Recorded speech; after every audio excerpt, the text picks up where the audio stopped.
प्रधानमंत्री नरेंद्र मोदी ने पिछले साल संविधान दिवस के मौके पर कहा था, अगर कोई पार्टी एक ही परिवार के जरिए कई पीढ़ियों तक चलाई जाती है तो ये स्वस्थ लोकतंत्र के लिए ठीक नहीं है।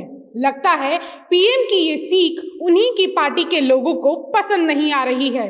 तभी तो उत्तर प्रदेश चुनाव के बहाने परिवारवाद के विरोध का दिखावा करने वाली भाजपा का असली चरित्र सबके सामने आ गया है। जैसे जैसे चुनाव नजदीक आ रहे हैं, वैसे वैसे टिकट वितरण को लेकर पार्टी में विवाद बढ़ता जा रहा है। कुछ विवादों में तो एक ही परिवार के दो सदस्य आपस में भिड़ जा रहे हैं। उदाहरण के तौर पर लखनऊ की सरोजनी नगर सीट से चुनाव में दयाशंकर सिंह और उनकी पत्नी स्वाति सिंह दावेदारी ठोक रहे हैं।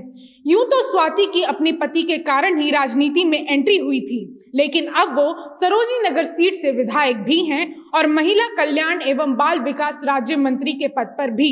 दयाशंकर उत्तर प्रदेश भाजपा में प्रदेश उपाध्यक्ष हैं। दोनों एक ही सीट से चुनाव लड़ना चाहते हैं। दोनों ने ही विधानसभा क्षेत्र में अपने पोस्टर लगवा दिए हैं। अब इंतजार है तो सिर्फ पार्टी की तरफ से ऐलान होने का। भाजपा में परिवारवाद के अनेकानेक उदाहरण हैं। उत्तर प्रदेश के उप मुख्यमंत्री केशव प्रसाद मौर्य पर पिछड़ों की अनदेखी करने के साथ साथ वंशवाद के आरोप भी लगते हैं। विपक्षी दलों में स्टूल मंत्री के नाम से चर्चित केशव अपने बेटे योगेश मौर्य को चुनावी मैदान में उतारने की तैयारी में हैं। केंद्रीय रक्षा मंत्री राजनाथ सिंह के बेटे पंकज सिंह नोएडा सीट से विधायक हैं। पंकज ने आगामी विधानसभा चुनाव के लिए नोएडा से एक बार फिर से नामांकन भरा है। राजनाथ सिंह ने अपने राजनीतिक करियर की शुरुआत 13 साल की उम्र में वर्ष 1964 में राष्ट्रीय स्वयंसेवक संघ से जुड़कर की थी। पिता के पद चिन्हों पर चलते हुए पंकज ने 2002 में राजनीति में कदम रखा। इस परिवार में सांसद और विधायक दोनों ही हैं। अब प्रधानमंत्री मोदी के लिए ये परिवारवाद नहीं है तो फिर क्या है? भाजपा के ऐसे और भी नेता हैं जो अपने बच्चों को राजनीति में उतारने को आतुर हैं। ऐसा ही एक नाम है इलाहाबाद से भाजपा सांसद रीता बहुगुणा जोशी का। रीता चाहती हैं कि भाजपा उनके बेटे मयंक जोशी को लखनऊ की कैंट सीट से चुनाव लड़वाएं। हाल ही में पार्टी में शामिल हुई अपर्णा बिष्ट यादव भी इसी सीट से चुनाव लड़ना चाहती हैं। दरअसल रीता और अपर्णा ने एक दूसरे के खिलाफ इसी सीट से 2017 का विधानसभा चुनाव लड़ा था। फर्क सिर्फ इतना है कि तब अपर्णा भाजपा में नहीं थी।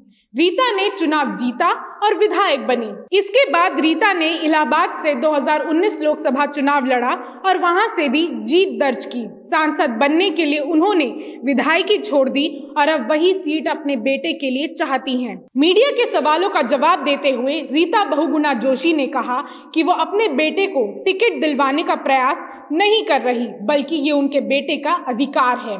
यहाँ गलती से शायद रीता बहुगुणा जोशी परिवारवाद को अधिकार बोल गई, क्योंकि जिस तरह वो अपने बेटे के लिए पार्टी पर दबाव बना रही हैं, वो किसी अधिकार का हिस्सा तो नहीं है। भाजपा छोड़ समाजवादी पार्टी में शामिल होने वाले कद्दावर नेता स्वामी प्रसाद मौर्य की भी कुछ ऐसी ही कहानी थी। मौर्य 2017 का विधानसभा चुनाव भाजपा की टिकट पर जीते थे। उन्हें यूपी सरकार में श्रम मंत्री भी बनाया गया था। उनकी बेटी संघमित्रा मौर्य यूपी की बदायूं सीट से भाजपा सांसद हैं।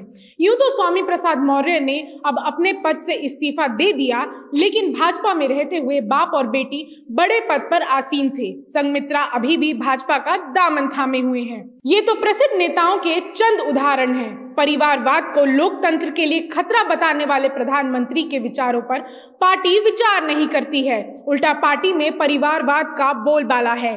कांग्रेस और अन्य छोटे दलों पर वंशवाद का आरोप लगाने वाली भाजपा खुद इसी माया जाल में उलझी हुई है।